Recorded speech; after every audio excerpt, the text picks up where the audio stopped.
Bom dia a todos. Já me apresentei, né? Eu sou Joana, pneumologista, membro da Associação Brasileira do Sono, titulada pela ABS, pela AMB, e a doutora Francine é a nossa convidada para o tema da nossa live, que é sono e doenças reumatológicas.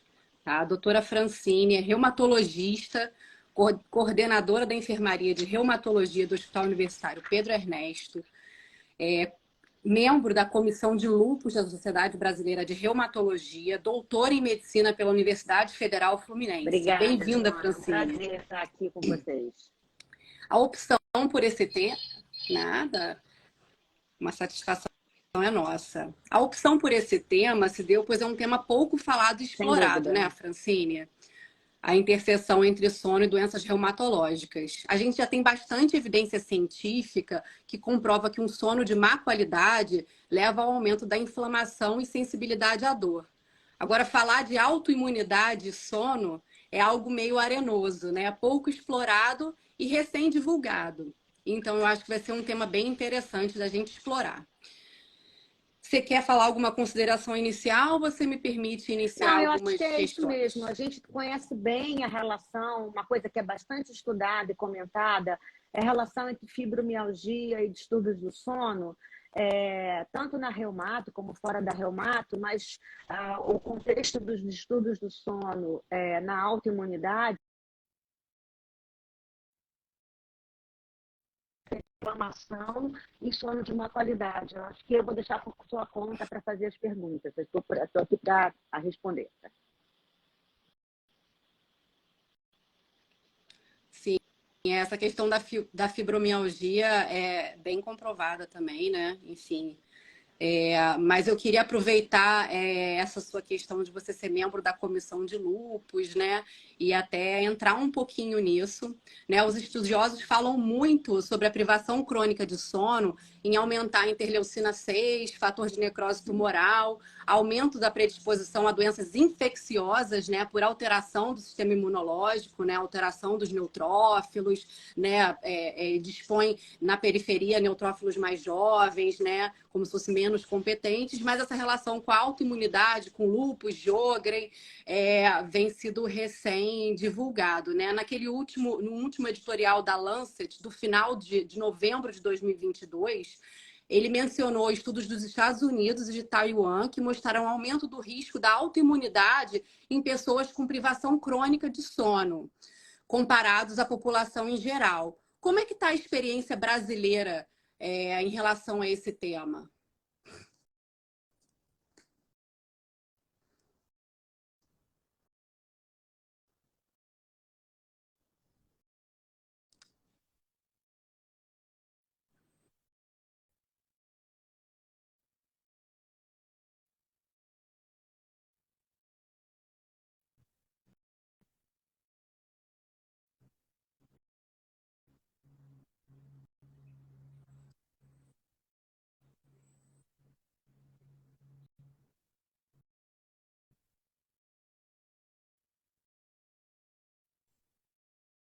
Sobretudo, é a qualidade do sono. A inflamação crônica, ela gera uma fadiga e quase sempre está acompanhada de sono de má qualidade.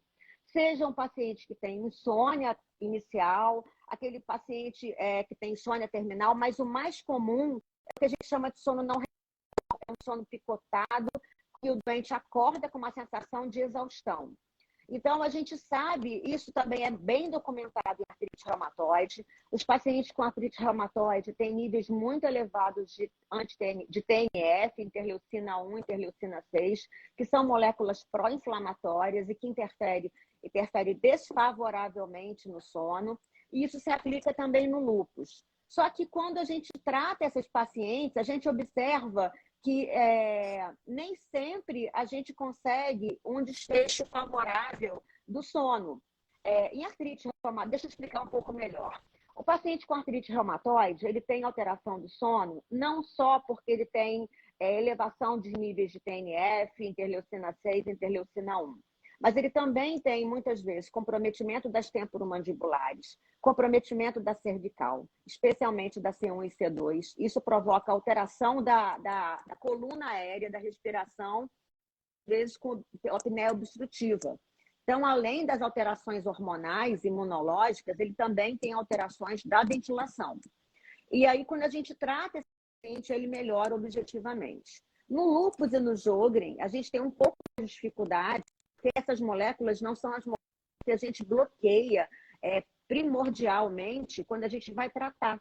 Então, mesmo tratando, a gente tem dois problemas. O tratamento de doenças autoimunes, como Sjögren e como lúpus, envolvem quase sempre corticoide na fase aguda, que sabidamente é uma causa de insônia, né? E de irritabilidade, alteração de humor. E segundo, que nem sempre a gente consegue, num curto prazo, alterar essas moléculas inflamatórias e o paciente melhora das manifestações clínicas, melhora da dor nas juntas, melhora do quadro cutâneo, melhora da nefrite e continua com fadiga. Recentemente, a gente tem uma molécula que tem tido um resultado muito favorável na fadiga, mas a fadiga é muito resultado da inflamação crônica e da alteração do sono. Não sei se eu respondi a pergunta. Perfeito, perfeito. Não, respondeu, ainda deu um plus. Estou encantada. Talvez seja algo bem interessante para a gente explorar, né? Tá em ambiente universitário. Uma outra questão, a gente vai ficando empolgada, né? Uma outra questão que eu queria comentar com você foi sobre uma enquete também americana, mencionada nesse editorial, com 40 mil pacientes norte-americanos com artrite em atividade, né? Com dor. E referiu que quase metade deles, e você já falou um pouco sobre isso, referiam insônia e que 55% desses referiam sono não reparador, né? Você já falou sobre inflamação, né, alterando essa questão, mas os seus pacientes, né, aí, por exemplo, do Hospital Universitário Pedro Ernesto, que é um N gigantesco, até da sua clínica privada, eles referem muito essa relação entre dor, insônia e sono não reparador? Os pacientes em doença em atividade e os sem doença em atividade. Como é que é a percepção deles sobre Sim, sono e insônia, principalmente? Que eu acredito que seja a principal queixa deles, né? Mais do que eu a acho que apneia esse obstrutiva do queixo, sono. assim, fora a dor, na verdade é um ciclo vicioso, porque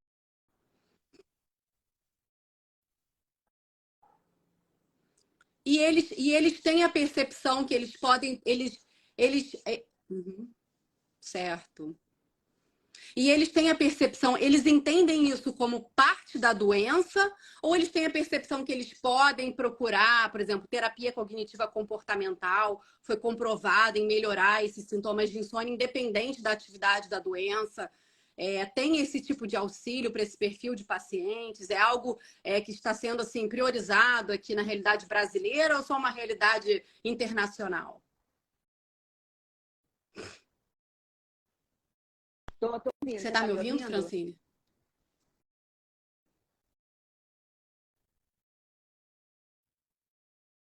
Tô te ouvindo agora. Picotou um pouquinho, mas tô te Privado, ouvindo.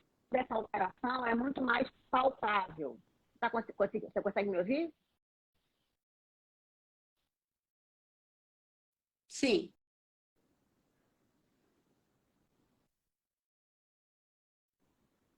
Ele começou a ter inflamação articular, ele começou a ter alteração do sono, ou sonolência diurna ou insônia, quase sempre as duas coisas juntas, alteração de memória e alteração de atenção, que são diretamente relacionadas a um sono de má qualidade. Então, o doente na clínica privada percebe isso.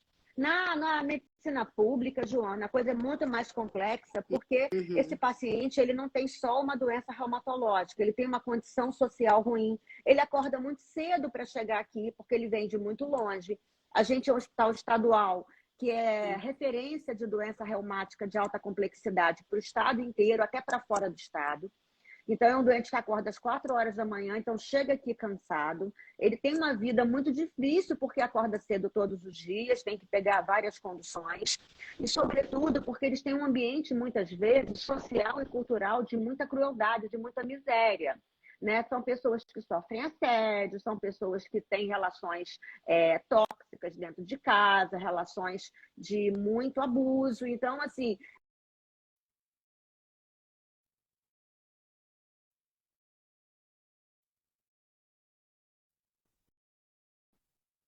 na medicina particular, no doente privado, ele naturalmente ele já busca isso, e quase sempre, quando ele chega a mim, ele tem um clínico, que muitas vezes já trata de uma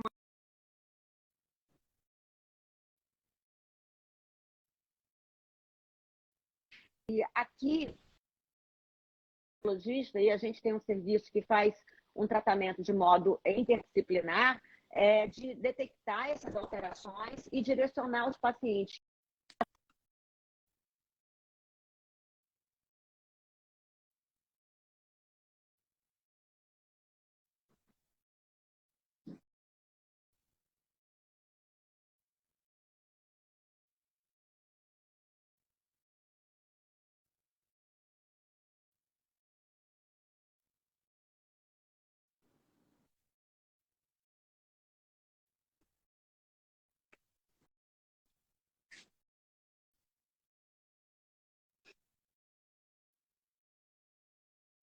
Sim, sim. Eu acredito até que a questão da prática de atividade física deva ser mais exequível nos pacientes do seu consultório particular até do que esses pacientes aí do serviço público, né?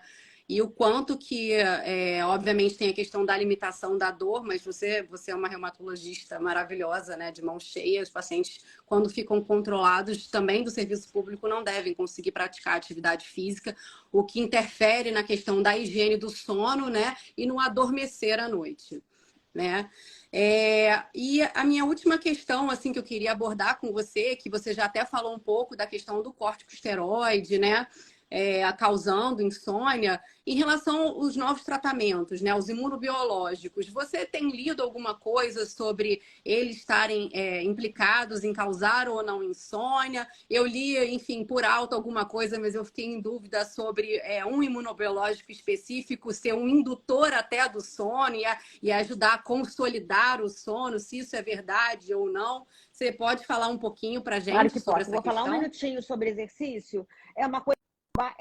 Eu bato nessa tecla insistentemente no consultório. Aqui é mais difícil porque os doentes trabalham e têm uma vida muito dura, então é difícil fazer atividade física, especialmente porque paciente com lúpus tem dificuldade de pegar sol e não pode pegar sol. Então, atividades gratuitas ao ar livre são bastante complicadas num país ensolarado como o nosso. Mas, assim, no consultório, eu insisto muito e a gente observa uma relação direta entre prática disso e melhor qualidade do sono.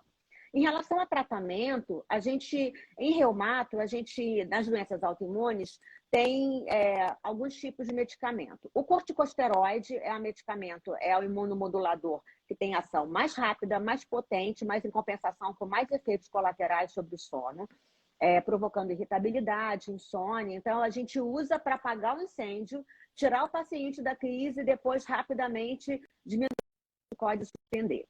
E a gente usa o que a gente chama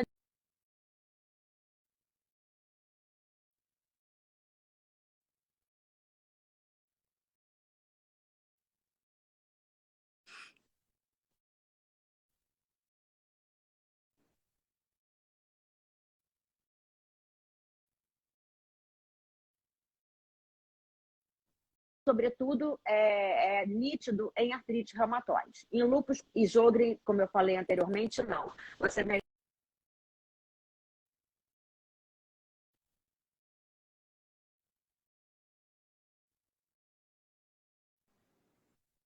laboratório, são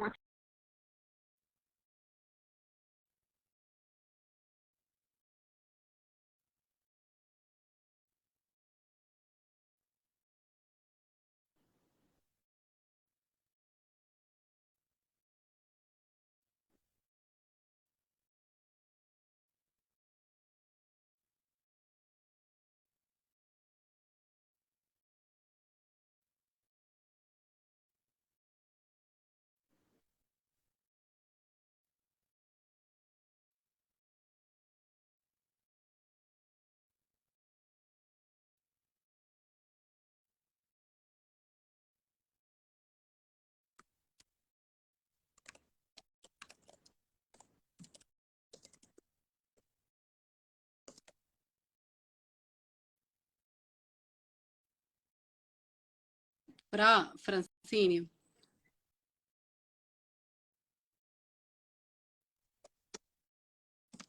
pessoal está comentando aqui online que a sua conexão está muito ruim. Para mim também está ruim, mas como eu sei o tema que a gente está abordando, eu estou entendendo o que você está falando. É, você acha que você consegue aí só dessa parte final das drogas, dos não corticosteroides, falar um pouquinho numa conexão mais estável? Tem aí algum lugar que tenha um sinal Vê se mais melhora agora. estável? Melhorou agora? Melhorou agora? Agora o som tá bom para mim. Quando você tem os marcos biológicos, a gente O pessoal tá falando aqui que você tá sem som. Deixa eu tirar o fone. Pessoal, vocês estão ouvindo a Francine? Não estão te ouvindo. Falaram que você tenta de novo. Eu vou tirar o fone do ouvido e vou tentar falar pelo alto, tá? Era só um instantinho. Tá bom. Tá bem. Deu para melhorou aqui um pouquinho? Melhorou bastante. Para mim, melhorou. Pessoal, melhorou para vocês o som da Francine? Se alguém puder comentar, eu agradeço. Pode falar, para mim tá ótimo.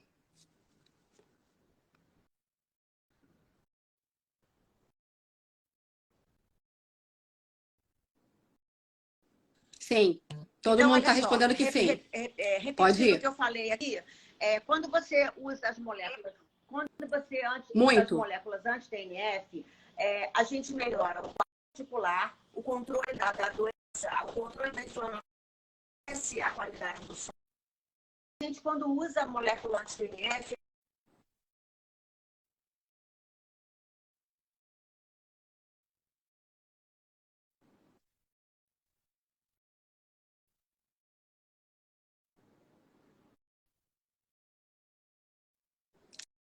Tem gente que está dizendo que sim, tem gente que está dizendo que não. Depois você vai gravar um vídeo sobre isso para gente, porque é um assunto muito, muito interessante. Mas pode falar, eu vou tentar até resumir assim. Eu vou tentar escrever e botar para o pessoal no canal.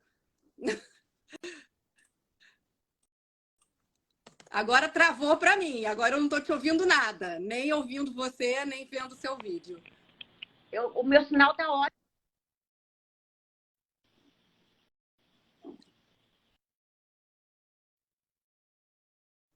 O pessoal falou que está intermitente, né? Mas segue que eu vou tentar fazer um resumo e depois eu coloco no canal, assim, para o pessoal ter isso. E coloco as referências também que a gente anda lendo, né?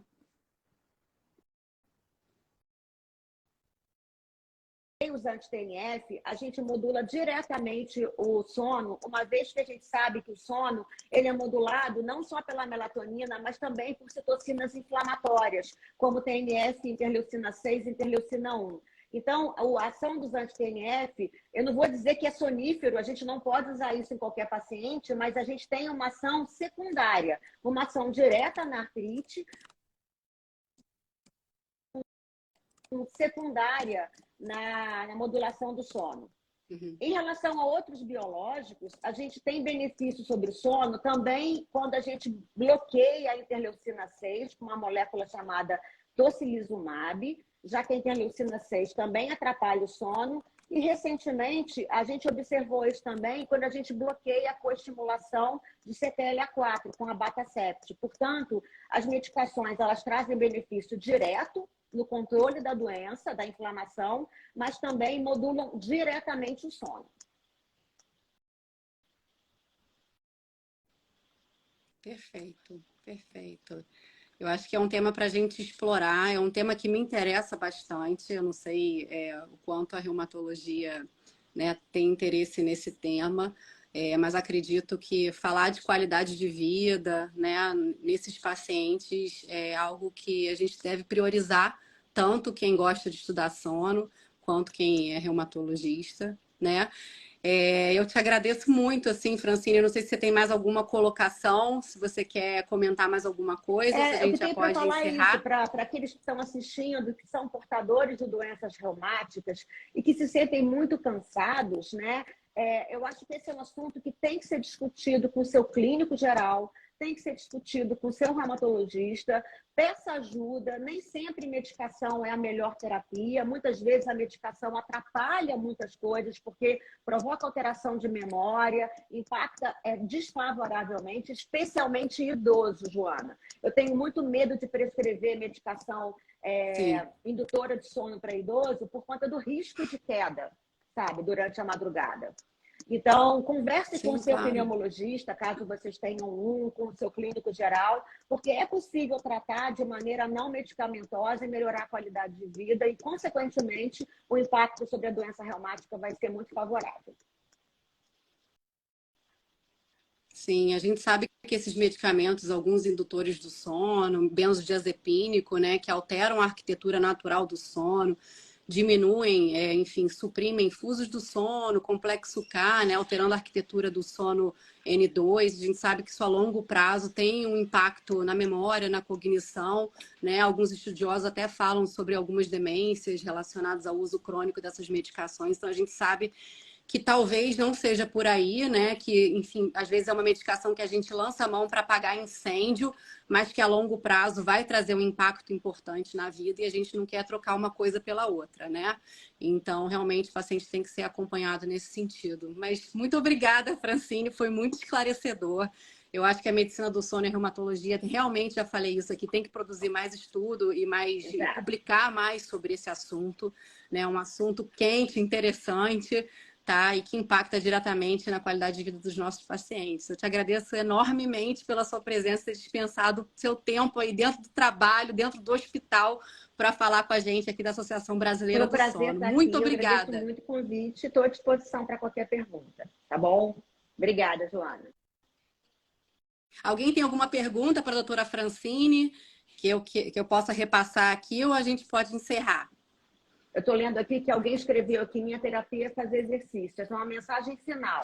Exercício sempre é bom, especialmente para doença reumática. Fortalece os ossos, fortalece os músculos que protegem os ossos e melhora a qualidade do dia e da noite. E eu falo de cadeira, porque eu acordo às 5 da manhã para fazer ginástica. Perfeito. Maravilhosa. Maravilhosa. Então tá, gente, eu agradeço a todos pela presença. E até uma próxima live. Quem sabe na próxima Semana do Sono, eu e Francine de volta com outros temas que tem a interseção entre medicina do sono e reumatologia. Beijo. Um beijão. Obrigada, querida. Um beijo. Tchau, tchau.